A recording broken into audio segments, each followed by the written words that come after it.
ನಮಸ್ಕಾರ, ನೀವು ನೋಡ್ತಾ ಇದ್ದೀರಾ ಪ್ರಜಾಮಾರ್ಗ ನ್ಯೂಸ್. ನಾನು ಚೈತ್ರಕೋಟ. ಬನ್ನಿ ಇವತ್ತಿನ ಟಾಪ್ ನ್ಯೂಸ್ ಏನೆಲ್ಲ ಇದೆ ಅಂತ ನೋಡೋಣ.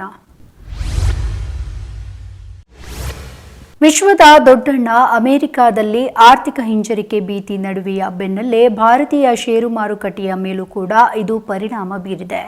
ಸೆನ್ಸೆಕ್ಸ್ ಬರೋಬ್ಬರಿ 1,500ಕ್ಕೂ ಅಧಿಕ ಅಂಕಗಳ ಕುಸಿತವನ್ನ ಕಂಡಿದೆ. ಇಂದು ಷೇರು ಮಾರುಕಟ್ಟೆಯ ಆರಂಭಿಕ ವಹಿವಾಟಿನಲ್ಲೇ 1,500ಕ್ಕೂ ಹೆಚ್ಚು ಅಂಕಗಳನ್ನು ಕಳೆದುಕೊಂಡು 79,000 ಅಂಕಗಳಿಗೆ ಇಳಿಕೆಯಾಗಿದೆ. ನಿಫ್ಟಿ 50ಕ್ಕೂ ಹಾಗೆ 489 ಅಂಕಗಳೊಂದಿಗೆ ಇಳಿಕೆಯೊಂದಿಗೆ 24,228 ಅಂಕಗಳಿಗೆ ಕುಸಿತವನ್ನ ಕಂಡಿದೆ.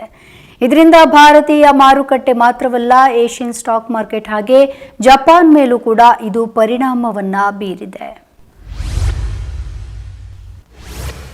ಮುಖ್ಯಮಂತ್ರಿ ಸಿದ್ದರಾಮಯ್ಯ ವಿರುದ್ಧ ಯಾವುದೇ ಒಂದು ಸಮರ್ಪಕ ದಾಖಲೆ ಇಲ್ಲದೆ ಸುಳ್ಳು ಆರೋಪ ಮಾಡಿ ದೇಶದಲ್ಲೇ ಅತ್ಯುತ್ತಮ ಆಡಳಿತ ನಡೆಸ್ತಾ ಇರುವ ಉತ್ತಮ ಜನಸ್ನೇಹಿ ಮುಖ್ಯಮಂತ್ರಿ ಆಡಳಿತವನ್ನ ಸಹಿಸಲಾರದೆ ಪ್ರತಿಪಕ್ಷದವರು ಪಾದಯಾತ್ರೆಯನ್ನ ಆರಂಭಿಸಿದ್ದಾರೆ. ಈ ಪಾದಯಾತ್ರೆಯಿಂದ ರಾಜ್ಯದಲ್ಲಿ ಯಾವುದೇ ಬದಲಾವಣೆ ಆಗುವುದಿಲ್ಲ. ಕೇಂದ್ರ ಸರ್ಕಾರದ ತಾರತಮ್ಯ ಧೋರಣೆಯ ವಿರುದ್ಧ ಮಂಗಳವಾರ ಮಂಡ್ಯದಲ್ಲಿ ಬೃಹತ್ ಸಮಾವೇಶವನ್ನ ಹಮ್ಮಿಕೊಳ್ಳಲಾಗಿದೆ. ಈ ಸಮಾವೇಶಕ್ಕೆ ಹೆಚ್ಚಿನ ಸಂಖ್ಯೆಯಲ್ಲಿ ಕಾಂಗ್ರೆಸ್ ಕಾರ್ಯಕರ್ತರು ಭಾಗವಹಿಸಬೇಕೆಂದು ಶಾಸಕ ಶರತ್ ಬಚ್ಚೇಗೌಡ ತಿಳಿಸಿದ್ದಾರೆ. ಮುಖ್ಯಮಂತ್ರಿ ಸಿದ್ದರಾಮಯ್ಯ ಪತ್ನಿ ಪಾರ್ವತಿ ಅವರಿಗೆ ನೀಡಿರುವ 14 ನಿವೇಶನಗಳನ್ನು ವಾಪಸ್ ಪಡೆಯುವಂತೆ ಕೋರಿ ಸಾಮಾಜಿಕ ಕಾರ್ಯಕರ್ತ ಅಬ್ರಾಹಂ ಮುಡಾ ಆಯುಕ್ತ ರಘುನಂದನ್ ಅವರಿಗೆ ಇಂದು ಮನವಿಯನ್ನ ಸಲ್ಲಿಸಿದ್ದಾರೆ. ಕೇಸರಿ ಗ್ರಾಮದ ಸರ್ವೆ ನಂಬರ್ 464ರಲ್ಲಿ 2001ರಲ್ಲಿ ಮುಡಾ ನಿವೇಶನಗಳನ್ನು ರಚಿಸಿ ನಂತರದಲ್ಲಿ ಫಲಾನುಭವಿಗಳಿಗೆ ಹಂಚಿದೆ. 2004ರಲ್ಲಿ ಸಿದ್ದರಾಮಯ್ಯ ಅವರ ಬಾಮೈದ ಇದನ್ನು ಖರೀದಿ ಮಾಡಿದ್ದಾರೆ. ಈ ಖರೀದಿಯೇ ಅಕ್ರಮ ಆಗಿರೋದ್ರಿಂದ ಅವರಿಗೆ ನಿವೇಶನ ನೀಡಲು ಬರುವುದಿಲ್ಲ. ಹೀಗಾಗಿ ಹಂಚಿಕೆ ಆಗಿರುವ ನಿವೇಶನಗಳನ್ನು ವಾಪಸ್ ಪಡೆಯಬೇಕೆಂದು ಮನವಿ ಮಾಡಿದ್ದಾರೆ. ಮೈಸೂರಿನ ಮುಡಾ ಹಗರಣಕ್ಕೂ ಸಿದ್ದರಾಮಯ್ಯ ಅವರಿಗೂ ಸಂಬಂಧವೇ ಇಲ್ಲ. ಹಗರಣ ನಡೆದಿರುವಂಥದ್ದು ಸಾಬೀತಾದರೆ ಅಂದಿನ ಮುಖ್ಯಮಂತ್ರಿ ಬಸವರಾಜ ಬೊಮ್ಮಾಯಿ ಮತ್ತು ಅಂದಿನ ಮುಡಾ ಅಧ್ಯಕ್ಷ ಮೊದಲು ಜೈಲಿಗೆ ಹೋಗಬೇಕಾಗುತ್ತೆ ಎಂದು ಜಿಲ್ಲಾ ಉಸ್ತುವಾರಿ ಸಚಿವರಾದಂತಹ ಎನ್ ಚಲುವರಾಯಸ್ವಾಮಿ ಹೇಳಿದ್ದಾರೆ.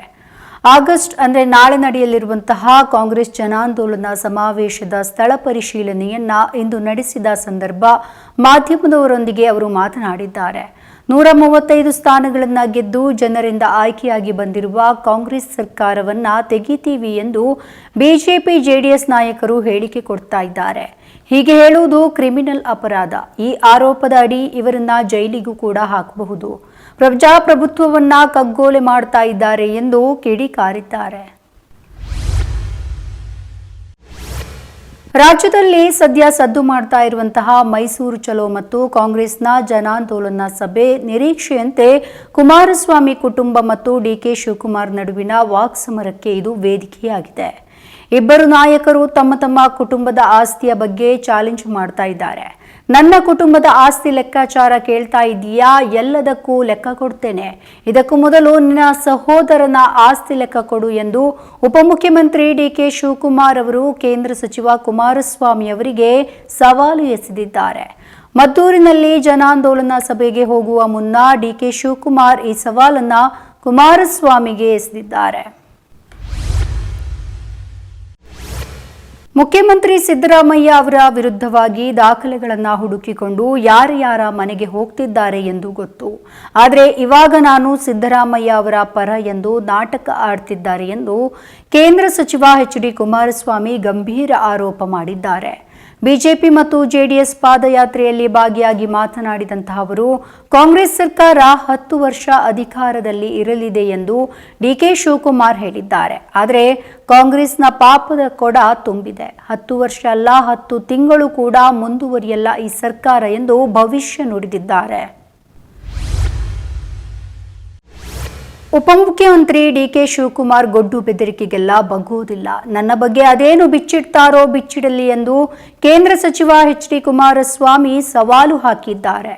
ಮುಡಾ ಹಗರಣದಲ್ಲಿ ಸಿಎಂ ಸಿದ್ದರಾಮಯ್ಯ ಪಾದಯಾತ್ರೆಗೆ ಆಗ್ರಹಿಸಿ ಬಿಜೆಪಿ ಜೆಡಿಎಸ್ ನಡೆಸ್ತಾ ಇರುವಂತಹ ಪಾದಯಾತ್ರೆಯಲ್ಲಿ ಭಾಗವಹಿಸಿ ಚನ್ನಪಟ್ಟಣ ತಾಲೂಕಿನ ಕೆಂಗಲ್ನಲ್ಲಿ ಹೇಳಿಕೆ ನೀಡಿದ್ದಾರೆ.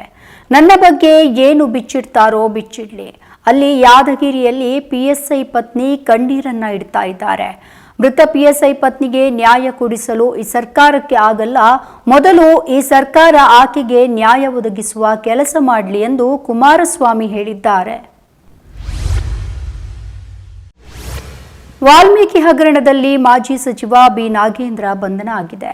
ಅದೇ ರೀತಿ ಬಹುಕೋಟಿ ಹಗರಣದಲ್ಲೂ ಕೂಡ ನಗರಾಭಿವೃದ್ಧಿ ಸಚಿವ ಬೈರತಿ ಸುರೇಶ್ ಬಂಧನ ಯಾಕಾಗಿಲ್ಲ ಎಂದು ವಿಧಾನ ಪರಿಷತ್ ಬಿಜೆಪಿ ಸದಸ್ಯ ವಿಶ್ವನಾಥ್ ಪ್ರಶ್ನೆ ಮಾಡಿದ್ದಾರೆ.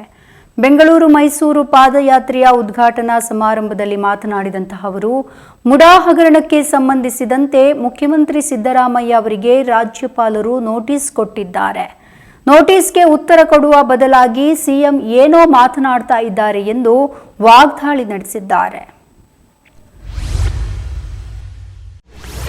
ಕೇಂದ್ರ ಸರ್ಕಾರ ತನ್ನ ನೌಕರರ ವೇತನವನ್ನು ಪರಿಷ್ಕರಿಸಲಿದ್ದು, ಅದೇ ಮಾದರಿಯಲ್ಲಿ ರಾಜ್ಯ ಸರ್ಕಾರಿ ನೌಕರರಿಗೂ ಕೂಡ ವೇತನವನ್ನ ಒದಗಿಸಿಕೊಡುವ ನಿಟ್ಟಿನಲ್ಲಿ ತಮ್ಮ ಹೋರಾಟವನ್ನ ನಡೆಸಲಿದೆ ಎಂದು ರಾಜ್ಯ ಸರ್ಕಾರಿ ನೌಕರರ ಸಂಘದ ರಾಜ್ಯಾಧ್ಯಕ್ಷರಾದ ಸಿಎಸ್ ಷಡಕ್ಷರಿ ಅವರು ಒತ್ತಾಯಿಸಿದ್ದಾರೆ. ಇಲ್ಲಿನ ಪದ್ಮಮಂಗಲ ಕಾರ್ಯಾಲಯದಲ್ಲಿ ಚಿಕ್ಕೋಡಿ ಶೈಕ್ಷಣಿಕ ಜಿಲ್ಲೆಯ ಸರ್ಕಾರಿ ನೌಕರರ ಜಿಲ್ಲಾ ಘಟಕದಿಂದ ಶನಿವಾರ ಆಯೋಜಿಸಿದ್ದ ರಾಜ್ಯ ಸರ್ಕಾರಿ ನೌಕರರ ಮಕ್ಕಳಿಗೆ ಪ್ರತಿಭಾ ಪುರಸ್ಕಾರ ಪ್ರದಾನ ಸಮಾರಂಭವನ್ನು ಉದ್ಘಾಟಿಸಿ ಅವರು ಮಾತನಾಡಿದರು.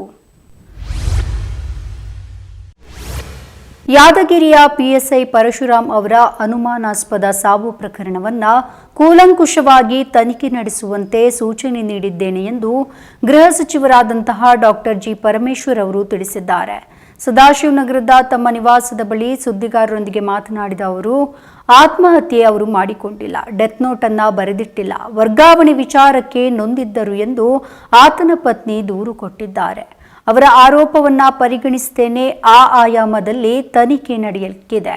ಪ್ರಾಥಮಿಕ ಮಾಹಿತಿಯನ್ನ ಕಲೆ ಹಾಕ್ತಾ ಇದ್ದಾರೆ. ಎಫ್ಐಆರ್ ಅನ್ನ ದಾಖಲಿಸಿ ತನಿಖೆಯನ್ನ ಕೈಗೊಳ್ಳಲಿದ್ದಾರೆ ಎಂದು ಹೇಳಿದ್ದಾರೆ.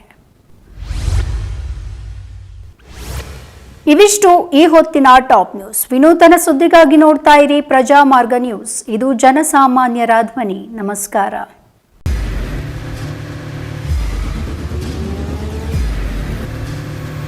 ಪ್ರಜಾಮಾರ್ಗ ನ್ಯೂಸ್, ಇದು ಜನಸಾಮಾನ್ಯರ ಧ್ವನಿ.